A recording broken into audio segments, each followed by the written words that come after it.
Syrian security forces have opened fire on protesters with reports of between 20 and 100 people dead. The scenes are unprecedented, day after day of protest. What's happening in Syria can only be described as chaos. Thousands are still on the move, trying to escape this violence. Families desperate to get out of here. Turkey is sending in Arab militias that would displace the Kurds from their homes. 13 November 2022 இஸ்தான்புல்லோட crowded shop ஏரியாஸ்ல ஒரு பாம்பு வெடிச்சது. உடனே Turkey government Turkey மற்றும் சிரியால இருக்கிற Kurdish separatist group தான் இதுக்கு reason announce பண்ணிட்டாங்க.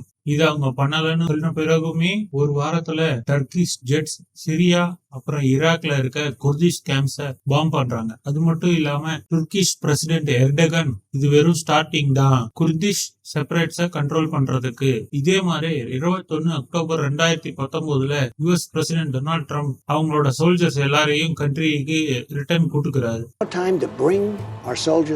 I don't want to leave troops there. It's very dangerous for. We never agreed to protect the Kurds for the rest of their lives.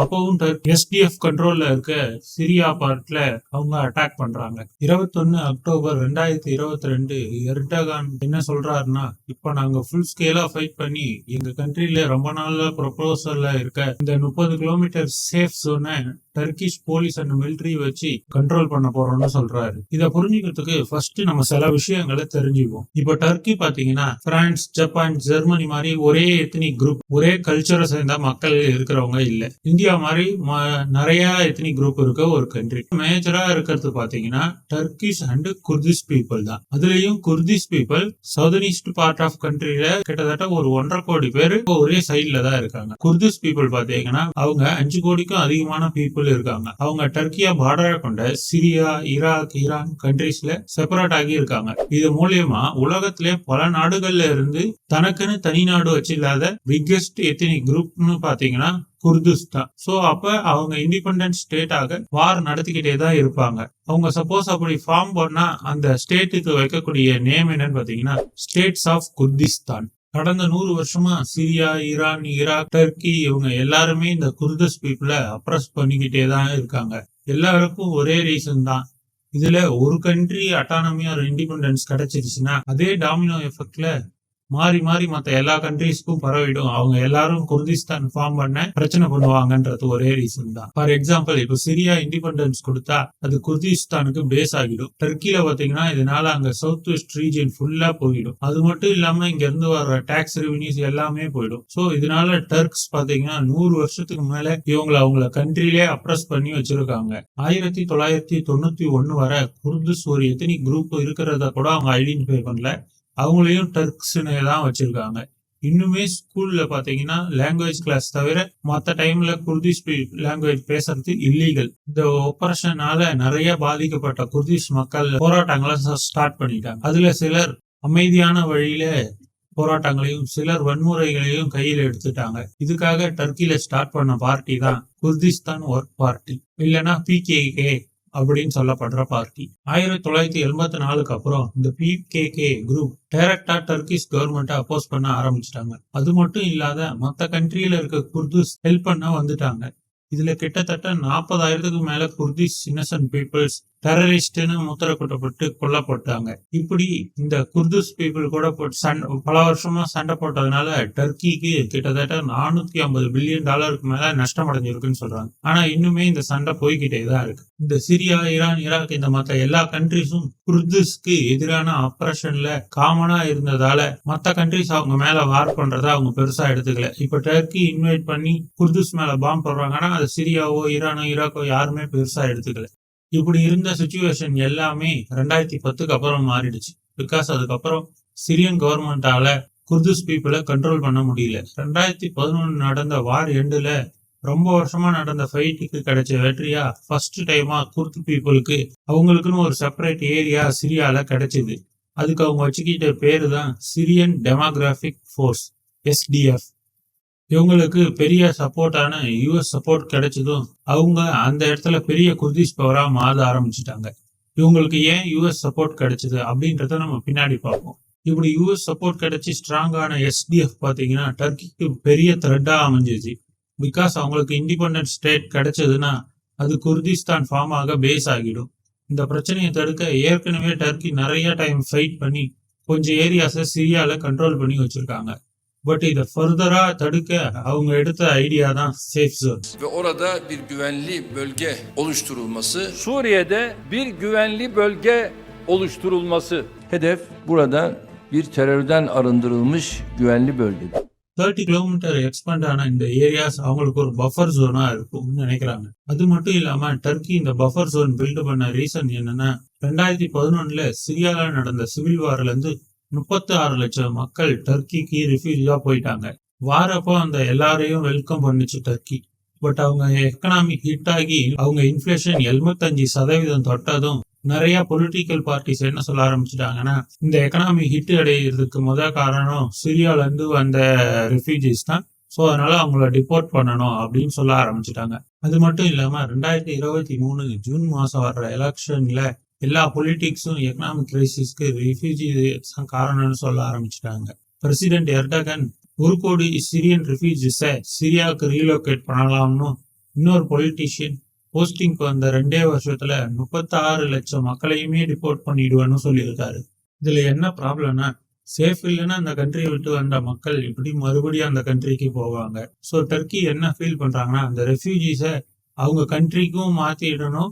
அது மட்டும் இல்லாம அந்த அவங்க எல்லாரும் அரப் பீப்புள்ன்றதுனால அவங்கள சேஃப் ஜோனுக்கு டிபோர்ட் பண்றது மூலியமா அவங்க சிரியாவுக்கும் போயிடுவாங்க. அது மட்டும் இல்லாம குர்துஸோட டர்க்கி கனெக்ஷனையும் இது கட் பண்ணிடணும் ஃபீல் பண்றாங்க.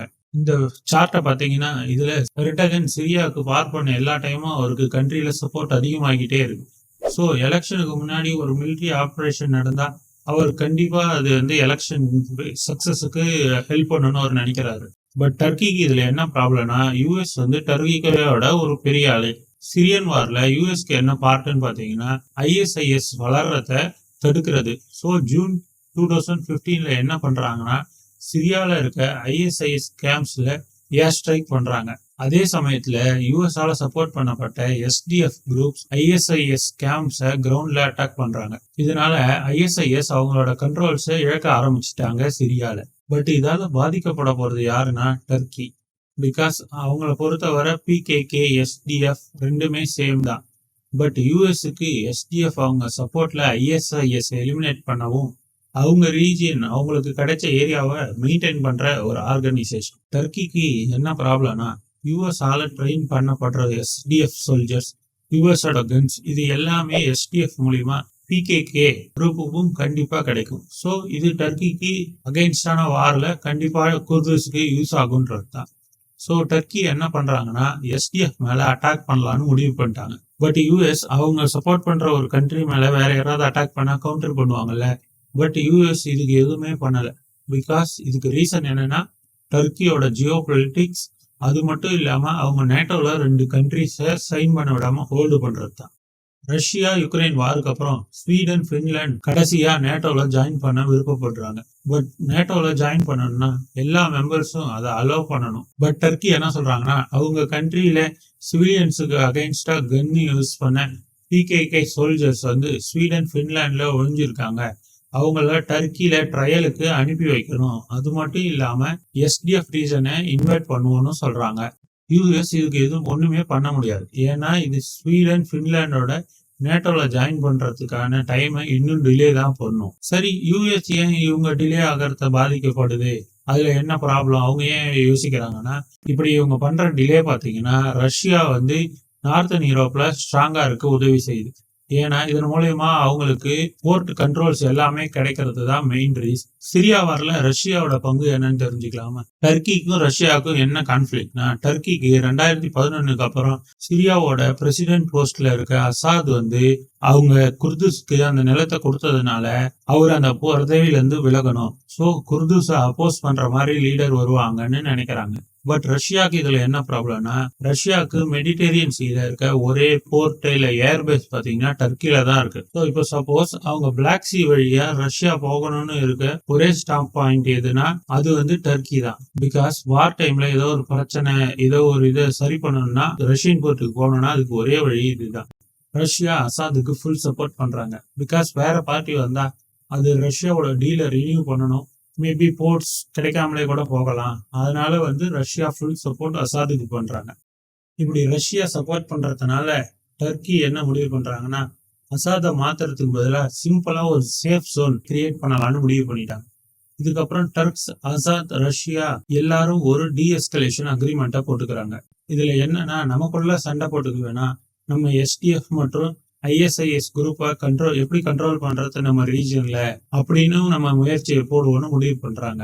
சிரியால அசாத் ரெஜிம் பிடிக்காம இருந்த மக்களெல்லாம் இந்த ரீஜியன்ல ஒரு ப்ராவின்ஸா மாத்தி அக்ரிமெண்ட் போட்டுக்கிட்டாங்க. அதாவது என்னன்னா, 2 சைட்ல இருந்தும் பவுண்டரிஸை எக்ஸ்டெண்ட் பண்ணக்கூடாது, அந்த ரிபல்ஸும் அவங்களோட ஏரியாக்குள்ளே இருக்கணும், அதே மாதிரி கவர்மெண்ட் சைட்ல இருந்தும் அவங்க எக்ஸ்டெண்ட் பண்ணி வரமாட்டாங்கன்னு. ரஷ்யா உக்ரைன் வார்ல ரஷ்யாவுக்கு சோல்ஜர்ஸ் தேவைப்பட்டதால அவங்க சிரியால இருந்த ட்ரூப்ஸை வாருக்கு கூட்டுக்கிறாங்க. இந்த டைம்ல உள்ள வர்றவங்க தான் ஈரான். இவங்க அசாத் ரீஜியனுக்கு சப்போர்ட் பண்றதுக்கு மெயின் ரீசன் என்னன்னு பாத்தீங்கன்னா, அவர் ஷியா முஸ்லீம். சிரியா பாத்தீங்கன்னா மேஜரா சன்னி முஸ்லீம்ஸ் இருந்தாலும் அதுல பல வருஷமா ரூல் பண்றதுன்னு பாத்தீங்கன்னா ஷியா முஸ்லீம்ஸ் தான்.